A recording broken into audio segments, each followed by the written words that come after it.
Inference Plus Story Short Number 6, Series B. The dress stood out against the dull background of tattered coats and moth-eaten sweaters like a gleaming diamond in a pile of rocks. Mariah's hands lingered on the crimson velvet of the bodice, stroking the plush fabric almost hypnotically. It was an unusually fine piece of clothing for city thrift. Their typical trade was in weathered loafers and polyester blouses hastily bundled into trash bags after the death of an elderly relative. A find like this was exceedingly rare. She gently turned back the neckline to look for a tag with the size or brand, but there was none. The craftsmanship was impeccable, every seam smooth and neat. The inside just as perfect as the outside. The tidy hand stitches spoke of the creator's skill and meticulousness.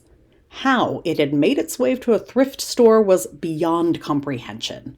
She looked at the price tag. It was practically free. She tried it on. The fit was perfect. It was a no-brainer. She was buying it. Mariah placed the dress on the linoleum countertop at the register, feeling a pang of concern that the chipped edges might snag the delicate fabric. The cashier picked up the garment gingerly between her thumb and forefinger and paused.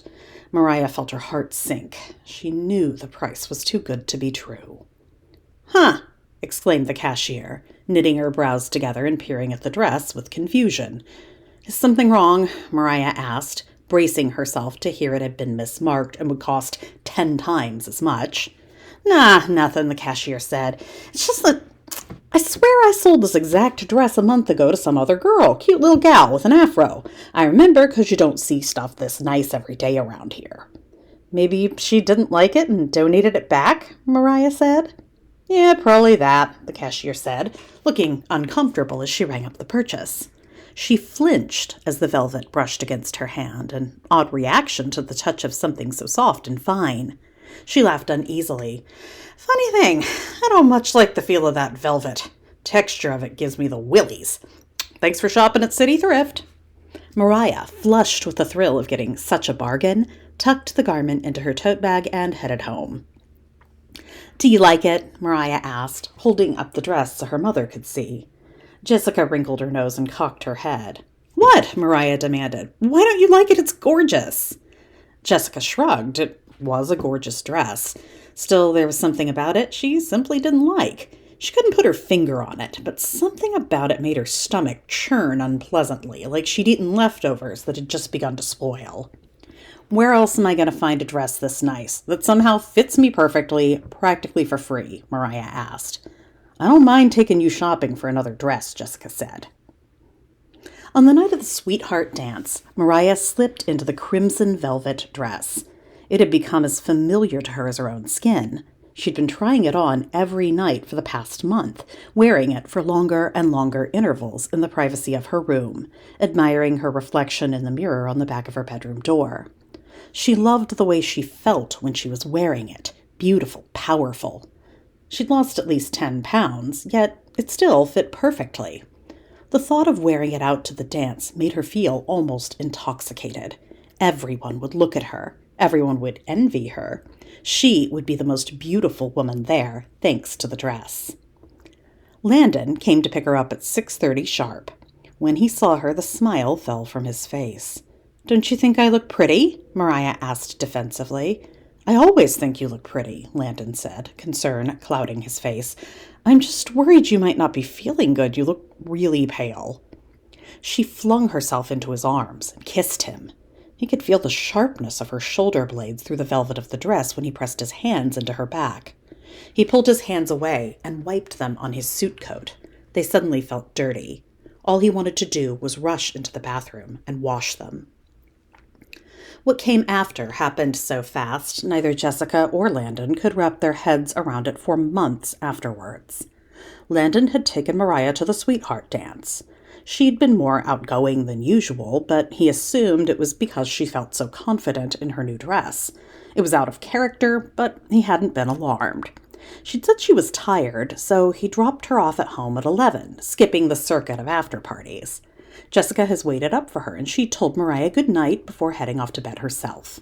Mariah looked tired, Jessica recalled, but she'd been working a lot. It wasn't surprising.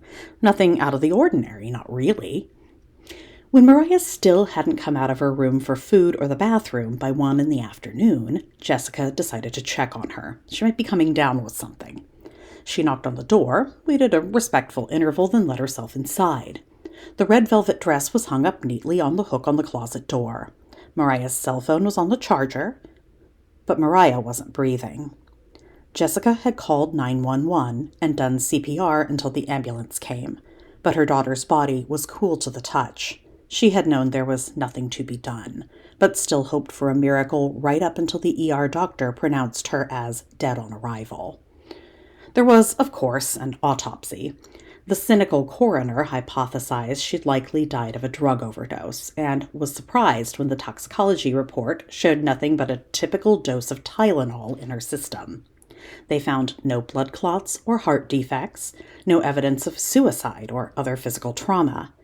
After a week of investigating, the cause of death was formally filed as pending, and Jessica went about the grim task of burying her 17-year-old daughter. She left it to Landon to sort through the contents of Mariah's room. It seemed to Jessica it's what her daughter would have wanted. He boxed and sorted and cried. Somehow the clothing was the worst. He pushed the stacks of jeans and sweaters, jackets and tank tops into black trash bags. The last item to go in was the red dress she'd worn to the sweetheart dance. He dropped the bags at City Thrift, went home, and swallowed an entire bottle of his mother's sleeping pills with a bottle of his father's whiskey. The dress stood out against the dull background of tattered coats and moth-eaten sweaters like a gleaming diamond in a pile of rocks. Gwen's hands lingered on the crimson velvet of the bodice. It was an unusually fine piece of clothing for City Thrift. A find like this was exceedingly rare. The craftsmanship was impeccable, every seam smooth and neat. How it had made its way to a thrift store was beyond comprehension. She tried it on. The fit was perfect. It was a no-brainer. She was buying it.